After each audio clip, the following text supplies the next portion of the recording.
I was born and raised in a little holler outside of Whitesburg, Kentucky, the kind of place where the mountains crowd in so close you can feel them breathing on the back of your neck. My mama's house sat at the dead end of a gravel road that hadn't been graded since Reagan was president, and behind it, maybe 50 yards through a tangle of rhododendron locust trees, was the old stone well. Folks said it had been dug before the Civil War, back when this land belonged to some long-forgotten Melungeon family who vanished overnight. The stones were moss-slick and blackened with age, and the wooden cover had rotted away decades before I ever came along. Nobody used it anymore. The water tasted like rust and regret, Mama always said. We got our water from a spring box up the hill instead. But the well stayed there, open-mouthed, staring at the sky like it was waiting for something to fall in. I was 16 the first time I saw. It was the summer of 1997, one of those thick, sticky nights where the air smells like creek mud and honeysuckle. My cousins and I had been running wild all evening, catching lightning bugs and drinking Mountain Dew we'd snuck out of Mama's refrigerator. Around midnight, the others went inside to play Nintendo, but I wasn't ready to go in yet. I wandered out back with a flashlight, kicking through the tall grass, telling myself I was looking for the treehouse my papa had started building before he died. Truth is, I just liked the way the mountains felt at night, quiet and ancient and full of secrets. That's when I saw the woman. She stood beside the well in a white dress that hung heavy, like it had been dragged through water. The moon was full and bright enough to bleach everything silver, but a face stayed hidden, lost in a shadow that didn't make any natural sense. She never moved, never swayed, just stood perfectly still with a head bowed, staring down into the black water. I froze. My flashlight beam trembled across the grass and landed on her bare feet. They were caked with mud, and the hem of her dress was dark and soaked, clinging to her ankles like wet paper. I should have run right then. Every instinct in my body told me to turn around and get back to the porch light. But I was 16, and 16 is too stupid to listen to instinct. I took one step closer. The crickets went quiet. Another step, and the night smelled suddenly colder, like I'd walked into a pocket of January air. That's when I heard it. A whisper, so soft I thought at first it was the wind moving through the locust trees. But it wasn't the wind. It was my name. Jacob. It came from the well. I ran. I didn't stop until I was inside the house with the screen door slammed behind me and my heart trying to punch its way out of my chest. My cousins laughed at me for being spooked by an owl or a hoot owl, they said. Mama just looked at me over her coffee cup with eyes that had seemed too much to be surprised by anything anymore. She didn't say a word. Every summer after that, she was there. Same spot, same white dress, same impossible shadow hiding her face. I'd catch glimpses of her from the kitchen window while I washed dishes, or I'd see her out of the corner of my eye when I carried slop out to the hogs. My cousins never saw her. My aunt swore I was imagining things, but Mama knew. She'd cross herself when she thought I wasn't looking, and once I heard her praying in low mountain tongues out on the porch after dark. I started dreaming about the whale. In the dreams, I'd walk out there barefoot, the grass wet and cold, and the woman would lift a head just enough for moonlight to catch her eyes. They were empty, just dark hollows that went on forever. And every time, right before I woke up, she'd open a mouth, and the sound that came out was water rushing into lungs. The summer I turned 21, my cousin Travis came up from Florida to visit. He was 19, loud and cocky, the kind of boy who thought the mountains were cute and harmless. One night we were all sitting around a bonfire telling lies when Travis started bragging about how he wasn't afraid of anything. My aunt told him to hush, that some things out here don't take kindly to being daled. Travis just laughed and said he'd prove it. He grabbed a flashlight and announced he was going to jump in the old well and swim to the bottom. We tried to stop him. I begged him. Something cold crawled up my spine the second he said it. But Travis was already halfway across the yard, waving drunk and hollering back at us to follow if we had the guts. I ran after him. The others stayed by the fire. By the time I reached the well, Travis was standing on the stone rim, shining his light down into the darkness. The water was only about 4 feet deep, black and still, covered in a thin film of green scum. He laughed when he saw me panting behind him. "See? Nothing down there but trash and frog crap. Y'all are a bunch of pussies." That's when I saw.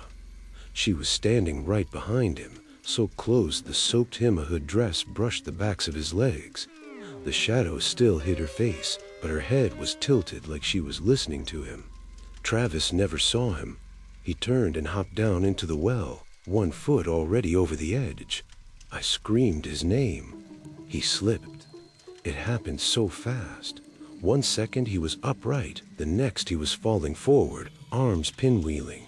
His head hit the stone rim with a sound I'll never forget, like a watermelon dropped on concrete, and then he was in the water. I ran to the edge and looked down. Travis was on his back, eyes wide open, blood pouring from a gash on his forehead and mixing pink with the black water. He was trying to scream, but it came out wet and gurgling.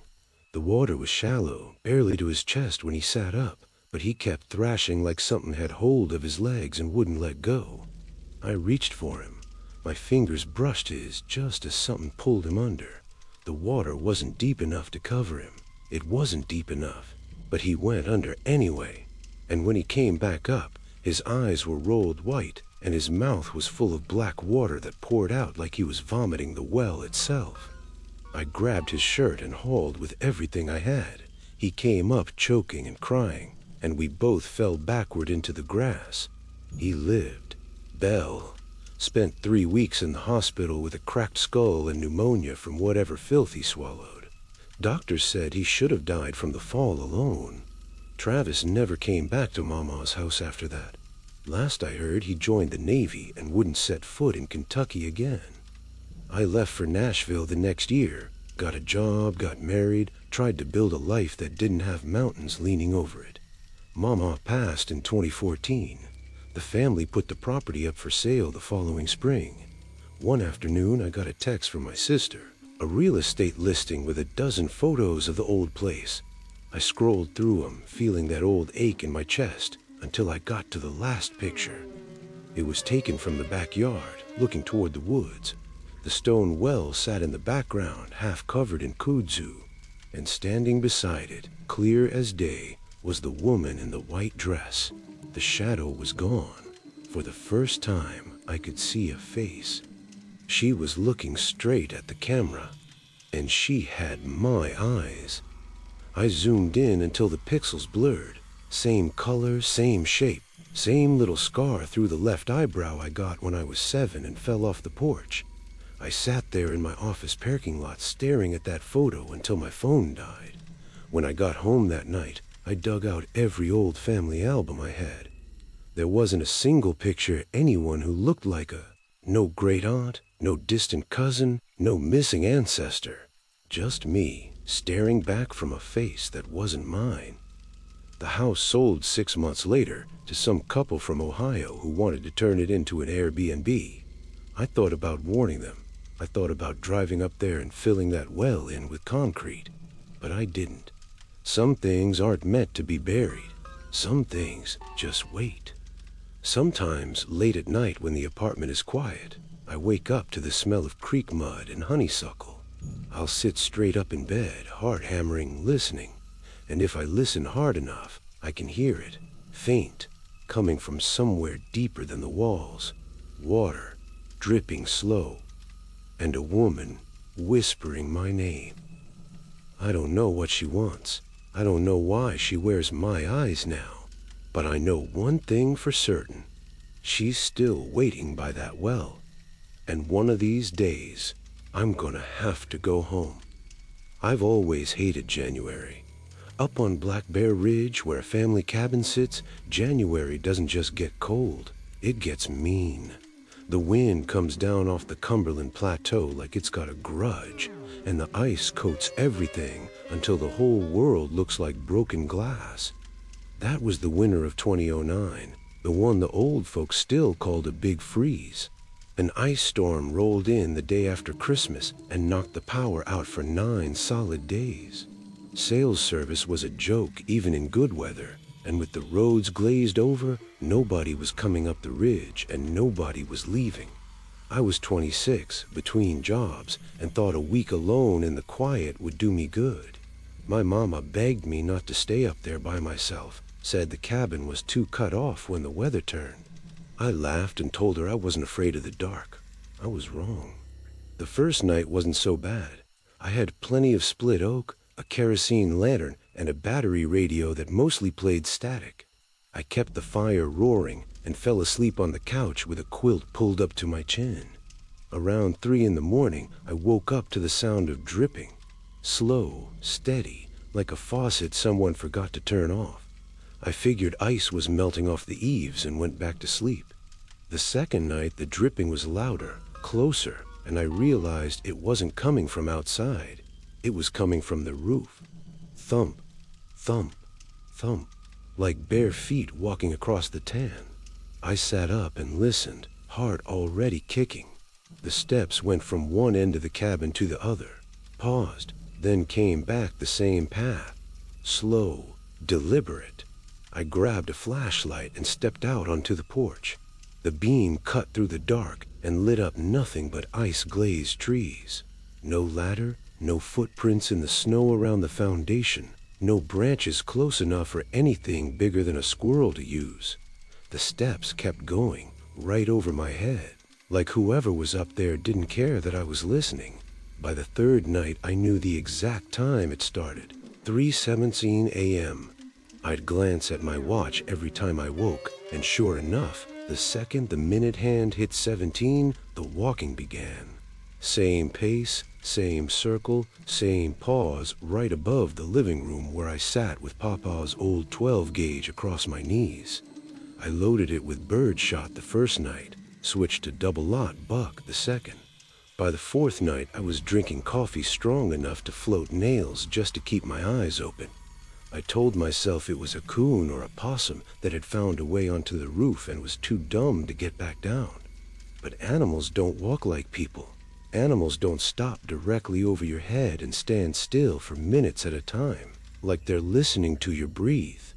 I started talking to it. I don't know why. Maybe because the silence was worse. I'd sit there in the firelight and say things like, "I know you up there. I ain't bothering you, so leave me be." My voice sounded small against the crackle of the logs. The steps never answered, but sometimes they'd speed up a little, like whatever was walking got excited when I spoke. On the fifth night, the temperature dropped so low the kerosene in the lantern started to gel. I was bundled in every quilt I could find when the steps stopped dead center above me. I waited for them to start again. They didn't. Instead, something heavy shifted, like weight settling, and then the 10 gave out one low, mournful groan, the way it does when snow load gets too heavy. Only there wasn't any snow on the roof. The ice had melted off days before. I sat there until dawn, with a shotgun pointed at the ceiling, finger on the trigger, too scared to even blink. The sixth night was the worst up to that point.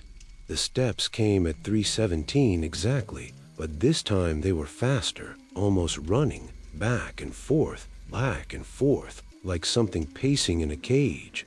Then they stopped again. I heard scratching, long, slow drags across the tin, nails looking for purchase. I stood up and screamed every curse word I knew, told it to get the hell off my roof, that this was my family's place and it had no right. The scratching stopped. Everything went quiet. I thought I'd won. I was shaking so hard the shotgun rattled against my shoulder. Then the first drip hit the floorboards in front of a fireplace. Black water, thick like old motor oil. Another drop, then another, until there was a steady patter falling through the ceiling I couldn't see. I shone the flashlight up. The knots in the pine planks were dark and wet, weeping. The smell hit me like a crawl space that's been closed up for 50 years. I didn't sleep after that. I sat up with the fire stoked high and every lamp burning until the sun came gray and weak through the ice on the windows. When daylight finally came, I went outside and walked the perimeter. No tracks, no scratches on the tin, not even a scuff mark. The roof looked brand new, except for a few dark stains near the chimney that could have been creosote. I told myself I was losing my mind. Cabin fever, that's all. Too much coffee and not enough sleep. The 7th night, the steps didn't start on the roof.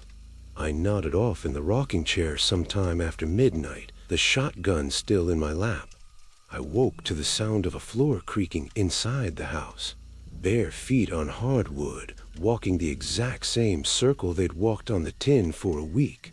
Slow, patient, like someone who has all the time in the world.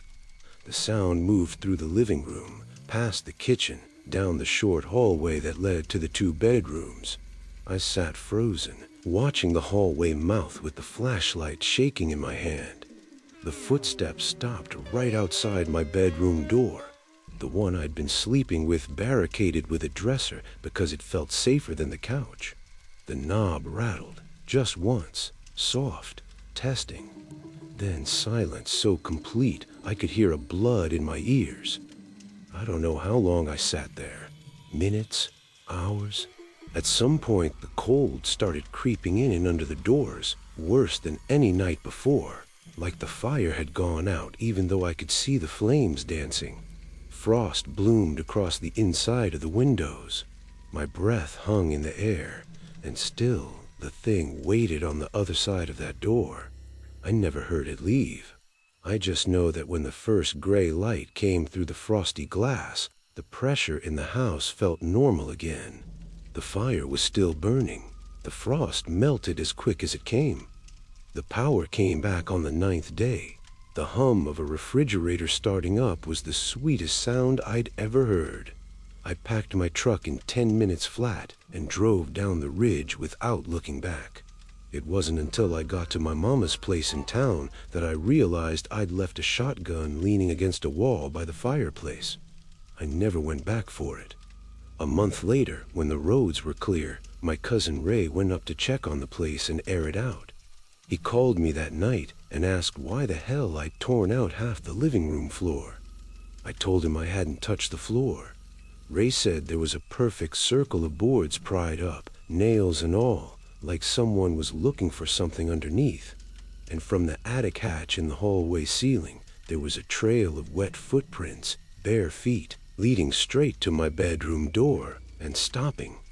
The attic had been nailed shut with 6-inch framing nails since 1963, the year my uncle closed it off after his little sister wandered up there during hide and seek and was never found. They searched for days, found her shoes on the ladder, nothing else. Ray sent me pictures.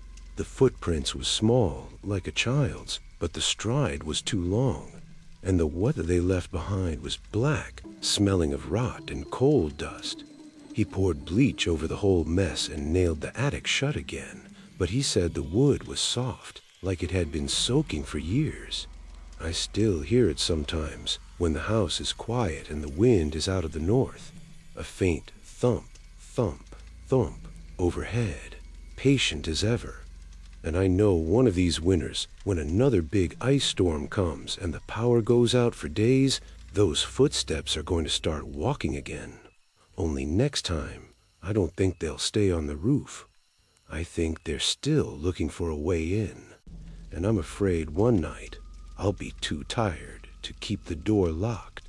My grandma raised me in that old 2-story house on the north side of Pine Mountain, where the ridge drops off so sharp you can stand on the back porch and spit into Virginia. She was the kind of woman who kept a Bible on the table and a .38 in the biscuit drawer, who could quote scripture and cuss a blue streak in the same breath when the cows got out. After Papa died in '89, she lived alone for 23 years, just her and the mountains and the Lord, she said. I moved back in to take care of her the last 2 years when the cancer started eating her from the inside out. She fought it like she fought everything, stubborn as a creek stone. But by the fall of 2011, she was down to skin and meanness and pain. One October morning, she called me into her room, pressed a Papa's pocket watch into my hand, and told me she was tired. She died before supper, quiet as a candle going out. We buried up on the ridge beside Papa, in a little family plot where the wind never stopped singing through the pines. After the funeral, the house felt too big.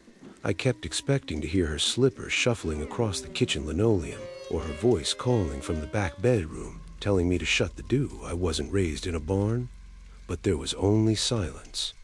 I left her room exactly the way it was the day she passed. Quilt turned down, Bible open the Psalms, the old pressed glass oil lamp on the dresser with its wick trimmed neat the way she always kept it. I closed the door and never opened it again. Some doors are better left shut. The first time the light came back, I thought I was dreaming. I'd fallen asleep on the couch with the TV flickering static because the satellite went out with the first hard frost. Some woke me, a softness in the dark, a faint yellow glow leaking under Grandma's bedroom door like warm honey. I sat up slow, rubbing my eyes, figuring I'd left a nightlight on or something, but I knew I hadn't. The smell hit me next, sharp and familiar, kerosene. The same scent that used to drift through the house every evening when Grandma made her rounds, checking locks and windows and saying her prayers out loud so the devil would know he wasn't welcome. I stood in the hallway staring at that line of light under the door, heart thumping so loud I was sure whatever was on the other side could hear it.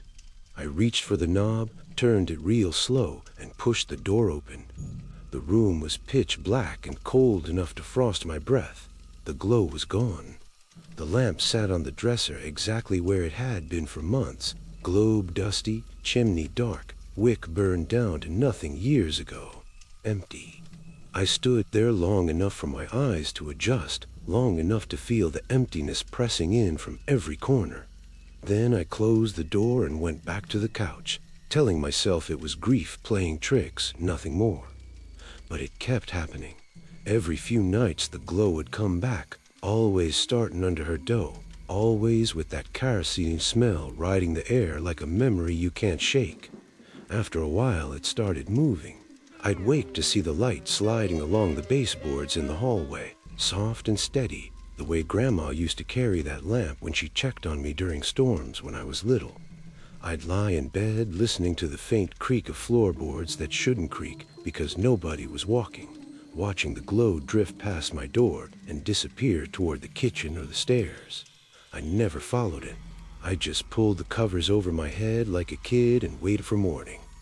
By November, the nights were long and bitter. I'd taken to keeping the fireplace going all night because the furnace couldn't keep up, and I'd sit there with a coffee cup gone cold in my hands, staring at the flames and trying to feel anything except lost. One night the light came earlier than usual, just after midnight. It slipped under her dew and moved down the hall toward the living room where I sat. I watched it pool on the hardwood like spilled butter, growing brighter, stretching shadows across the walls. The kerosene smell was so strong my eyes watered. The lamp itself floated into the room, no hand holding it, just hovering 3 feet off the floor, wick burning steady and blue. It stopped right in front of me and hung there, gentle as a heartbeat.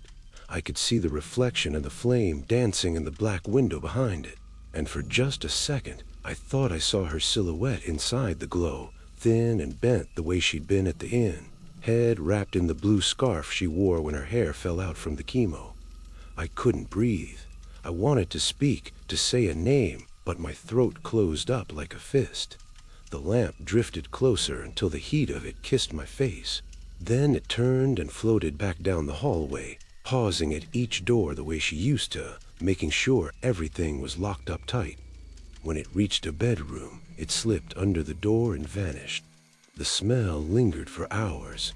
I started sleeping with the Bible she'd left open on the nightstand. I'm not a religious man, never was, but holding it made me feel less alone. Some nights I'd read the Psalms out loud just to hear a human voice in the house. The light kept coming, brighter every time, moving faster, like whatever was carrying it was getting impatient. I'd catch glimpses of things in the glow now, the edge of a housecoat, the glint of a glasses, the shape of a hand reaching for a doorknob that wasn't there. I stopped sleeping. I lost weight. My beard grew ragged and my eyes sank back into my head. Friends who stopped by said I looked like something the mountain had chewed up and spit out. The night it finally broke me was the first week of December. We'd had a warm spell and then a hard freeze, the kind that makes the trees pop like gunshots all night long. I hadn't seen the light in 3 days, and I let myself hope it was finished, that she'd gone on wherever she was meant to go. I was wrong. I woke around 2 in the morning to every light bulb in the house blazing at full strength, even the ones I'd taken out months ago because they were burned dead. The kerosene smell was choking, and the glow, God, the glow was everywhere, pouring out from under her dew in waves, so bright it lit the hallway like midday sun. I stumbled out of bed and down the hall, barefoot, half blind, until I stood in front of that closed door. The heat coming off it was unbearable, like standing next to a wood stove cranked wide open. I don't know why I said it. Maybe I was tired of being afraid. Maybe I just missed it so much it hurt worse than whatever waited on the other side. I put my hand on the doorknob, burning hot, and spoke a name out loud for the first time since the funeral. Grandma? The flame answered. It exploded out from under the dough in a column of blue fire that shot 3 feet up to wall and lit the ceiling. Every bulb in the hallway burst at once, glass raining down like sleet. I was thrown backward, ears ringing, the smell of scorched wood and singed hair everywhere. When my vision cleared, the hallway was dark again, cold and dark and empty. The door stood open. The room beyond was black as a mine shaft. The lamp sat on the dresser, globe cracked, wick charred to nothing, cold. The light never came back after that night. I waited for it every evening, sitting in the same chair with the same cold coffee, but the house stayed dark. Sometimes when the wind moves a certain way through the eaves, I think I hear her slippers on the stairs, or the faint clink of a lamp chimney being set down on the dresser. And every once in a while, when I'm miles away from that house, driving through town or sitting in some waiting room, the smell of kerosene would drift past so strong I have to stop whatever I'm doing and close my eyes until it passes. I still live in the house. I never closed her door again. I keep the lamp on the dresser exactly where she left it, wick trim neat, glow polished clean. Some nights I talk to her like she's still there, tell her about my day, ask her advice the way I used to. And sometimes, when the mountains are quiet and the frost lies heavy on the fields, I swear I can feel her standing behind me, resting a hand on my shoulder the way she did when I was small and afraid of the dark. I don't know if she's at peace. I don't know if she ever will be. All I know is the house feels less empty when that smell comes, and I'm not ready to let it go. Maybe I never will be. I was 22 in the summer of 1994, fresh out of community college with a 2-year welding certificate and no idea what came next. My great-uncle Delmer lived alone in a little cinder block house he'd built himself back in the 50s, smack on top of an old coal mine entrance up in the head of Cranks Creek, Harlan County, Kentucky. Folks called the place the old No. 9 camp when it was running. Now it was just a scar on the mountain, grown over with kudzu and bitterness. Uncle Delmer was pushing 85, mean as a striped lizard and twice as ornery, but he was blood. And when he asked me to come stay a few days and help him split stove wood before winter, I couldn't say no. My mama would have come back from the grave and slapped me silly. I got there late on a Friday, the kind of August evening where the air sits on you like a wet wool blanket. Delmer met me at the door with a mason jar or something clear that smelled like paint thinner, and told me I could sleep in the back bedroom. The house was small, living room, kitchen, short hallway, 2 bedrooms, 1 bath. Floors were old oak, dark and uneven, covered in faded rag rugs Delmer's wife had braided before she passed in '79. He didn't talk much that night. We ate pinto beans and cornbread, drank a little of his shine, and he went to bed before the sun was all the way down. I sat up watching reruns on his rabbit-eared television until the signal gave out. Then I turned in myself. I woke sometime after midnight to 3 knocks, slow, deliberate, coming from directly under my bed. Knock, knock. I lay there staring at the ceiling, heart already racing. Old houses settle, I told myself. Pipes, rats, something. I rolled over and tried to go back to sleep. 10 minutes later it came again. Same rhythm, same spot. Knock, knock. Only this time a voice followed it, small and muffled, like it was traveling through 10 feet of dirt. Let me up, it's cold down here. I shot up upright so fast a bear spring screamed. The voice was a child's, a boy, couldn't have been more than 12 or 13.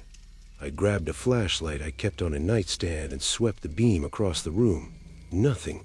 Door still closed, window still latched.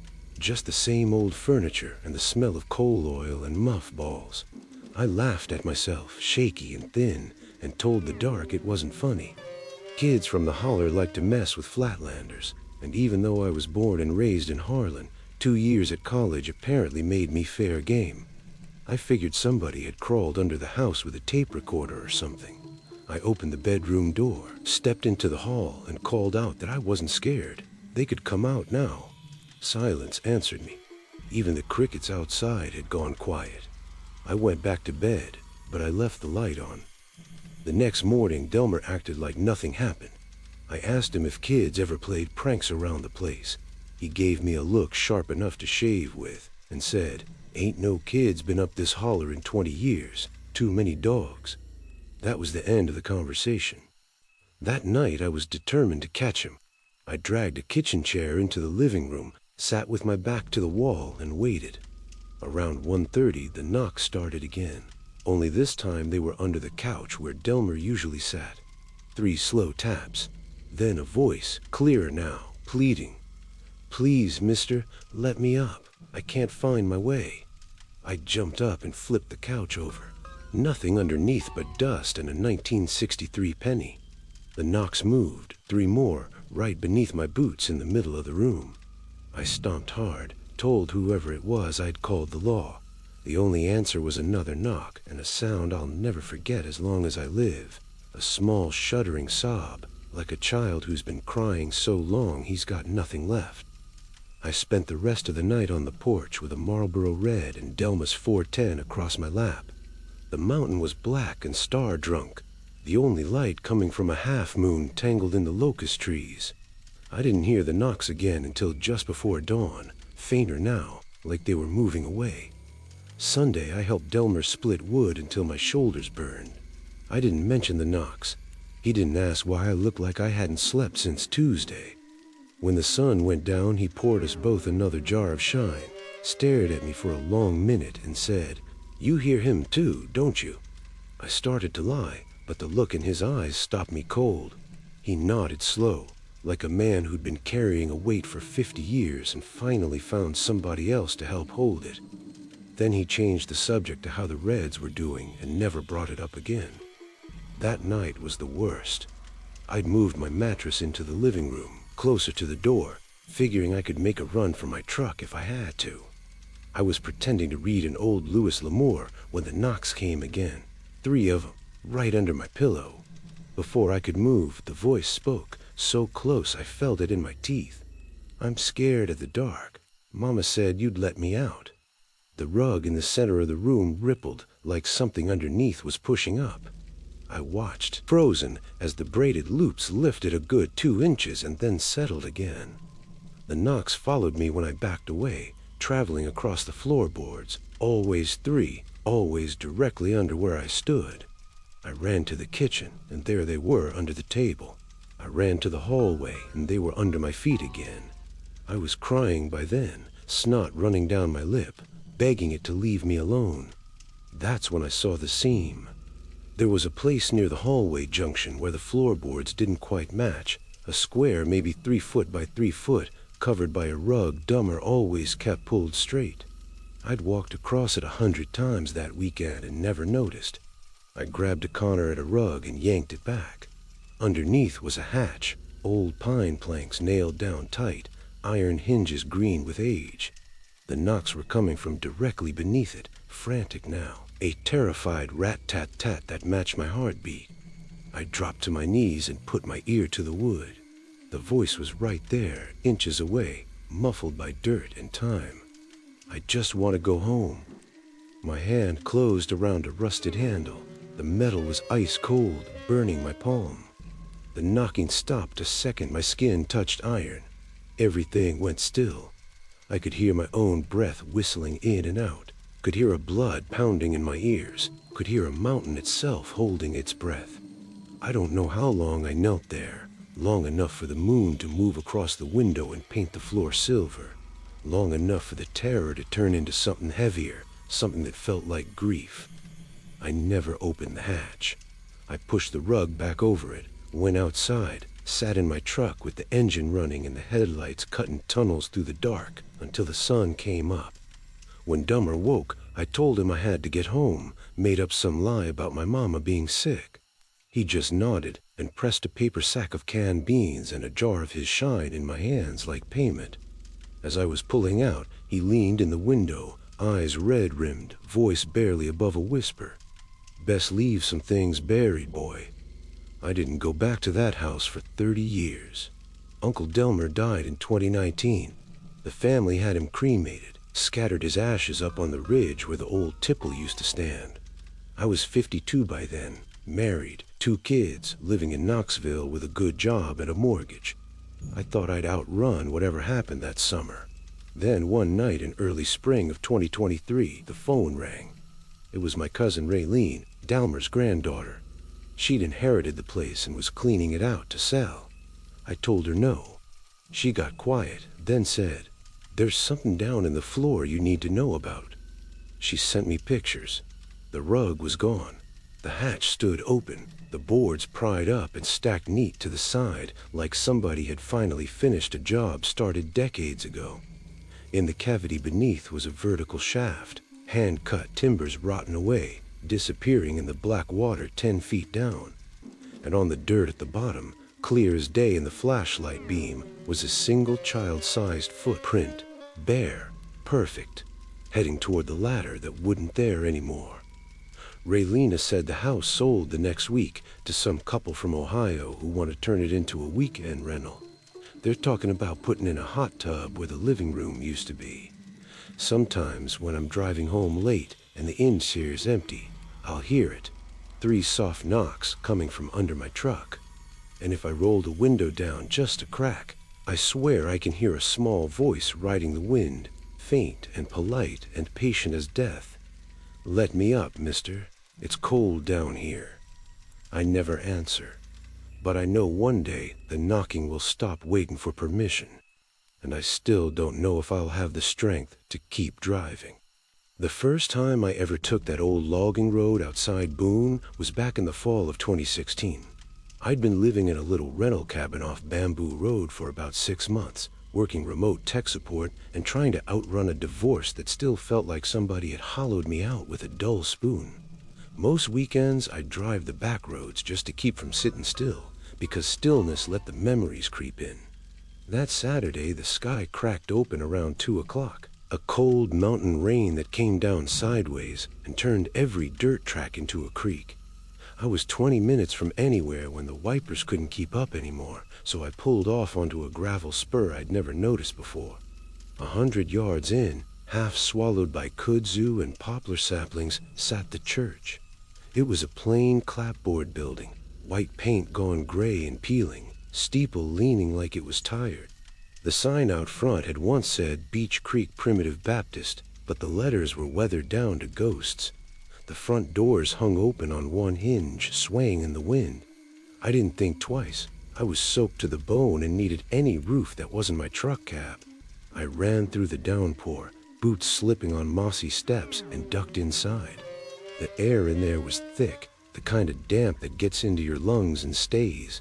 Rows of hand-hewn pews, hymnals swollen shut with mold, a pulpit draped in cobwebs. Rain hammered the tin roof like 1,000 fingernails. I shook water off my jacket and slid into the back pew, figuring I'd wait it out. The only light came through the stained glass windows. Jesus with the little children, the Good Shepherd, Danhill and the Lion's Den, all of it muted and bleeding color across the floorboards whenever lightning flashed. I remember thinking how quiet it was under all that noise, like the building had been holding its breath for decades. That's when I felt the eyes. You know that prickle on the back of your neck when somebody's staring so hard it almost burns? I looked around slow, half expecting to see a squatter or maybe teenagers getting high. Nothing, just empty peas and shadows. Then the feeling got heavier, like a hand resting between my shoulder blades. I turned toward the big window on the left, the one with Daniel and the lions, and there he was. A man's face pressed flat against the outside of the glass, pale as creekstone, eyes wide and black, mouth stretched open in a scream that never came out. Rainwater ran down the pane in rivers, warping him, but I could still see every detail. The stubble on his cheeks, the way his hair was plastered flat, the raw red where his forehead had rubbed the glass raw trying to push through. He never blinked. Lightning flashed and lit him bone white, and for just a second I thought I recognized him. Somebody I'd seen in an old photograph maybe, but the thought slipped away like smoke. I was out of that pew before my brain caught up, boots pounding down the aisle, out the side door and into the storm. The mud sucked at my feet as I circled the building, yelling into the wind, asking who the hell was out here, what kind of sick joke this was. Nothing. No footprints but mine, no car, no sign anybody had been near the church in years, just vines and briars, and the rain coming down so hard it stung. I stood there, getting drenched, chest heaving, telling myself it was a trick of the light, a reflection, anything but what I'd seen. I went back inside because I had nowhere else to go. The second I crossed the threshold, I knew something had changed. The air felt charged, like the moment before a lightning strike. I looked up slow, and every single window was full. Faces, dozens of them, men, women, children, old folks, young folks, every walk of life you could imagine, all pressed against the glass from the outside, all staring in at me. Some had their palms flat on the panes, fingers splayed. Some had their mouths open like they were trying to speak, but no sound came through. A little girl in a faded calico dress had her face squashed so hard her nose was flattened white. An old woman with a prayer cap tilted her head, and tears mixed with the rain on her cheeks. They didn't move when the thunder rolled. They didn't flinch when the lightning turned the world purple. They just watched, silent and desperate, like I was the last living soul they'd ever see. I backed down the aisle, shaking my head, muttering that this wasn't real, couldn't be real. My voice echoed strange off the rafters. I remember reaching the doors and turning for one last look. Every face followed me, eyes tracking, mouths working soundlessly.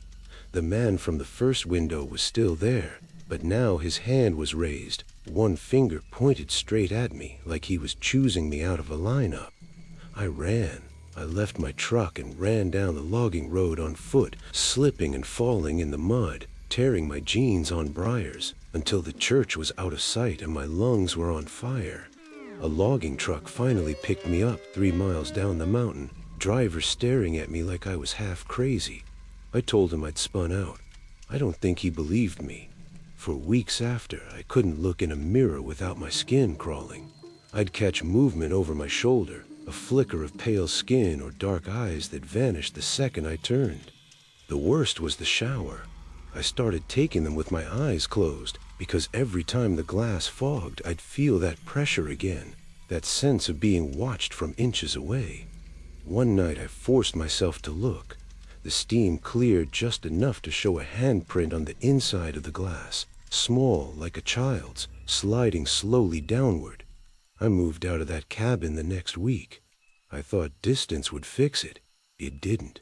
Years passed. I moved 3 times, each place farther from the mountains than the last. I got better at not looking in mirrors after dark. I told myself it was PTSD, grief, anything the therapist wanted to hear.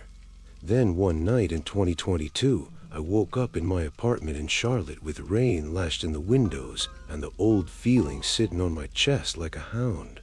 I sat up in bed and looked across the room. The sliding closet doors mirrored, floor to ceiling. In the dark, all I could see was my own silhouette against a streetlight glow coming through the blinds. Then another shape stepped out from behind me. It was the little girl in the calico dress, standing just over my shoulder, head tilted the same way it had been in the church window. Her mouth moved. No sound came out, but I read the shape of the words clear as day. Help us. I haven't seen her since. I keep the closet door locked now and a towel draped over every reflective surface in the house. People think I'm eccentric. I don't care. Sometimes when I'm driving mountain roads and a hard rain moves in, I'll catch myself searching for that overgrown spur, that leaning steeple. Part of me wants to go back, to open the doors again and ask what they want from me. The rest of me knows better, because whatever happened in that church, whatever keeps those souls pressed against the glass, it isn't finished. And every time the rain comes down cold and sideways, I swear I can feel them waiting just on the other side at a window, patient as stone, watching for the day I finally look back. The payphone stood on a little gravel pull-off halfway up Bee Tree Ridge, maybe 200 yards above the home place where I grew up. It had been there since the early 70s, a Dennett silver box bolted to a creosote pole, the kind you used to see every few miles before cell phones killed them off. When the coal camp shut down in '84, the phone company never bothered to come back and disconnect it. The cord was cut years ago by somebody looking for copper, the receiver long gone, just a frayed black wire dangling like a dead snake. Kids called it the ghost phone. We dared each other to go up there after dark, press our ears to the empty box, and listen for voices on the wind. I hadn't thought about it in years, not until the night it decided to talk back. It was February 2017. I'd come home from Knoxville for the weekend because Mom asked me to check on the house while they drove to Charlotte to see my sister and the new grandbaby. A cold front had moved in behind them, dropping temperatures into the teens and glazing the roads with black ice nobody saw coming. I got in late, let their old blue-tick hound Maggie out for her evening run, and stood on the porch watching my breath hang in the air. The mountains were quiet, the way only a mountain winter can be quiet, like the whole world is holding its breath onto a blanket of frost. Maggie took off up the ridge trail the way she always did, nose to the ground, and I followed because I wasn't ready to sit still in that empty house yet. We were almost to the pull-off when the ringing started. 4 sharp metallic clangs, the old bell system tone you don't hear anymore except in dreams. I stopped dead. Maggie's ears pricked, hackles rising slow along her spine. The sound came again, clearer this time, coming from the direction of the payphone. I laughed at first, nervous and thin, figuring some teenager had rigged a speaker up there as a prank. I shone my flashlight up the trail. The beam cut through bare trees and landed on the pole, the empty box, the severed cord swaying in the wind. No speaker, no wires running anywhere, just the phone, dead for 30 years, ringing like it was 1982 and somebody still had a dime. Maggie growled low and backed up against my legs. The ringing stopped, then started again, insistent, almost angry. 4 rings, pause, 4 more. I don't know what possessed me. Maybe it was the cold, maybe it was loneliness, maybe it was the same stupid curiosity that gets every one of us in these stories. I walked over to it. The metal was so cold it burned my fingers when I touched the box. I leaned in close, ear to the speaker hole where the receiver used to be, and on the next ring, I said the dumbest thing I could have said. Hello? Static hissed back at me, loud enough to make me jerk away. Then a voice came through, faint and crackling, like it was traveling across 1,000 miles of bad line. My own voice. Don't come home tonight. It was me, no question, but terrified, whispering like I was afraid someone would hear. I could hear myself breathing hard, the kind of ragged panic that comes right before a scream. In the background there was a sound I couldn't place at first. Metal twisting, glass breaking, a long skid on ice. Then the line went dead with a click so final it felt like a coffin lid slamming shut. I stood there shaking so hard the flashlight beam danced across the trees. Maggie was whining now, tail tucked, refusing to come any closer to the pole. My first instinct was to run back to the house, lock the doors, call somebody, anybody. Instead, I did exactly what the voice told me not to do. I went home. The porch light was off. I'd left it on. The front door was locked from the inside, deadbolt thrown, something I never do because nobody locks doors up I holla. I had to go around back, fumble with the hide key under the stepping stone, hands numb from cold and fear. When I finally got inside, every light in the house was out. Not blown fuse out, deliberate, switches flipped down. The heat was off too, the room's already cooling fast. I called for Maggie, but she wouldn't cross the threshold, just stood on the porch whining and pawing at the screen. I shut the door on her and walked through the house, flipping switches, checking rooms, telling myself I was being paranoid. The place was empty. Mom and Dad was 6 hours away, had texted me good night not 2 hours earlier. I poured a glass of bourbon with shaking hands and sat at the kitchen table, waiting for my heart to slow down. My phone buzzed at 12:47 a.m. It was Mom. I answered, expecting her to ask if I'd fed the dog. Instead, I heard my dad in the background yelling, sirens, somebody crying. Mom's voice was too calm, the kind of calm that comes right after the screaming stops. "We're okay, honey. We slid off the road outside Salisbury. Black ice. Cars totaled, but we walked away. Trooper says if we'd been 2 minutes earlier, we'd have hit the bridge abutment head on." I looked at the clock on the microwave, the exact minute the payphone rang. They were fine, shaken up, spending the night in a motel off I-85, but fine. I didn't tell them about the call. How could I? What would I even say? That a dead payphone used my own voice to try and save their lives? I didn't sleep the rest of the weekend. Every time I closed my eyes, I heard myself whispering those words, heard the crash that never quite happened. I left the house Monday morning before the sun was up, told Mom I had to get back to work early. I kissed a goodbye in the hospital parking lot where they were waiting on the insurance adjuster, hugged Dad, so hard he joked I was trying to crack his ribs. I smiled and told him I was just glad they were okay. I never mentioned the phone. It rings for me now. Not every night, not even every month. But when the weather turns mean, when the cold snaps hard and the roads ice over, I'll be driving that ridge at night and the sound would drift down through the pines, 4 clear rings carried on wind that smells like snow coming. The first few times I pulled over, heart hammering, half expecting to hear instructions, a warning, anything. The box stays silent after those 4 rings. No voice, no static, just the wind and the mountains and the feeling that something is waiting to see if I'll answer again. I don't. I keep driving. I crank the radio loud enough to drown it out. But I know one of these nights the ringing won't stop at 4. One of these nights the voice on the other end won't be trying to warn me. It'll be asking for help. And I still don't know if I'll be strong enough to leave it hanging.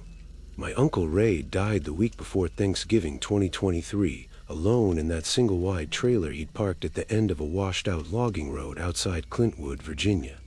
Nobody found him for 4 days. The coroner said heart attack, but the neighbors who finally kicked the door in told a different story. Said he'd been talking to somebody in the living room when they drove past the night before, arguing loud enough to hear over their truck radio. Only there was just 1 set of muddy boot prints on the porch and 1 coffee cup on the table. I didn't put much stock in gossip, but I was the only kin left who could settle the estate, so I loaded my truck and drove up the mountain the day after the funeral. The holler swallowed me whole before I even reached the trailer. The road narrowed to 2 ruts with a strip of dead grass down the middle, laurel thick on both sides, the kind of dark green that never lets sunlight touch the ground. When the trailer finally appeared, it looked smaller than I remembered, rust bleeding down the aluminum siding, windows filmed with years of coal dust and cigarette smoke. Inside smelled like him, Copenhagen, wood smoke, and the sweet Rauta apples he always left too long in the bowl. I left the lights off the first afternoon and just walked through the rooms, touching things. His old Carhartt coat on the hook, the coffee can full of bent nails, the recliner still shaped to his body. I told myself I was paying respects. Truth was, I didn't want to be alone in my apartment in Roanoke with nothing but silence and regret, and being here felt closer to him somehow. Dusk comes early in those deep hollers, especially in November. The sun drops behind the ridge and the whole world goes bruise-colored. I lit the propane heater, cooked a can of beans on the hot plate, and sat on the couch with a bottle of George Dickel he'd kept stashed behind the cereal. That's when I noticed the shadow. I'd turned on one lamp, a cheap touchlight with 3 brightness settings. I was leaning forward to set my plate on the coffee table when I saw it. My shadow on the paneled wall, clear and sharp, only I was already sitting back. The shadow stayed bent over a second longer than it should have, like it finished the motion for me. I laughed, blamed the whiskey, and clicked the lamp brighter. The shadow snapped into place behind me, normal again. I chalked it up to tired eyes and went to bed. The second night it was worse. I'd stepped into the kitchenette to rinse a glass, and when I turned the faucet off, I caught the shadow still standing at the sink, head cocked like it was listening to water that wasn't running anymore. I spun around fast, nothing behind me but empty air. When I looked back, the shadow moved lazy, stretching taller than the lamp could account for, arms too long, fingers dragging across the fake wood paneling like it was feeling its way. My skin went cold. I killed every light in the trailer and sat in the dark with my back to the wall, breathing through my mouth until the shape stopped moving. By a fourth evening, I was jerking at every creak the trailer made when the temperature dropped. I'd taken to keeping the curtains drawn tight and only using the little LED lantern I'd brought from home. I told myself I was being ridiculous, that grief does strange things, that I was seeing absence where a person used to be, and my mind was filling in the blanks. But when the sun bled out behind the ridge and the hollow went black, I felt it watching. I was sitting on the couch scrolling through pictures of Uncle Ray on my phone, him grinning toothless at cookouts, him holding fish, him younger than I ever knew him. When the lantern flickered, just once, I looked up and my shadow was halfway across the room, standing in the bedroom doorway, though I hadn't moved an inch. It raised one arm, slow, palm open, like it was asking me to come closer. I couldn't breathe. The shadow's head turned toward me, but there was no face, just a smooth oval where features should have been, darker than dark. Then it stepped backward into the bedroom and vanished. I slept with the lantern on after that, pointed at the wall so I could see if anything moved. I didn't sleep much. The 7th night, the temperature plummeted into single digits. Frost feathered the inside of the windows and the propane heater struggled to keep up. I dozed off sitting up, chin on my chest, when something woke me. Not a sound, more like the feeling you get when the air changes right before a storm breaks. The lantern had gone out. The trailer was black as a coal mine.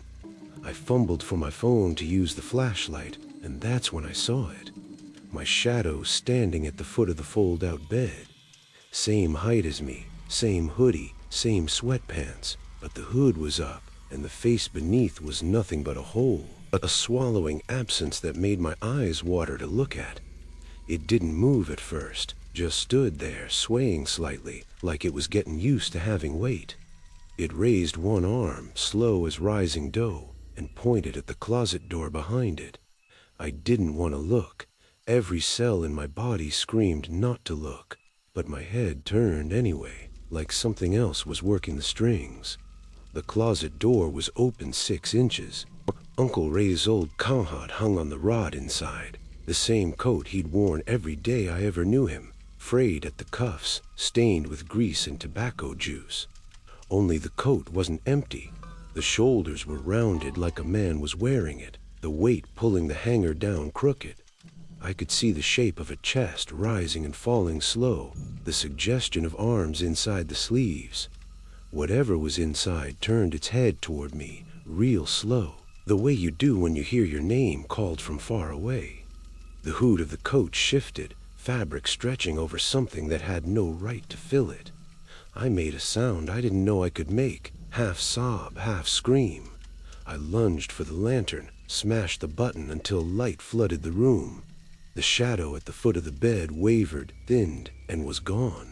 I slammed the closet door so hard the trailer shook, threw my weight against it, and stood there shaking until my legs gave out. When morning came, gray and weak through the frosted windows, the closet was just a closet. The coat hung empty, swaying a little from when I'd slammed the door. No footprints on the scuffed linoleum, no cold spots, no nothing. I packed my truck in 10 minutes and drove out of that hollow with the heat of blasting, and every window cracked because I couldn't stand the smell of him anymore. I've been back to the trailer twice since then. Once to meet the lawyer, once to haul off what little was worth saving. Both times I waited until full daylight, and both times I felt it waiting, patient as rot. The shadows in that place never quite match the light anymore. They lag half a second behind, or stretch a hair too far, or turn their heads when I don't. And when I walk outside on bright days now, people say I look strange in photographs. They say the sun hits me wrong, like something standing just behind me, blocking the light. I don't let anyone take my picture anymore. Some nights, when the wind comes down off the ridge and the dark feels thicker than it should, I wake up reaching for a closet door that isn't there. I can feel the weight of that coat setting on shoulders that aren't mine, can feel the empty face turning toward the sound of my breathing. I still don't know what it wants. I don't know if it's Uncle Ray, or something that was waiting for him, or something that's waiting for me now that I opened the door it needed. All I know is the shadows remember, and they're getting better at wearing my shape.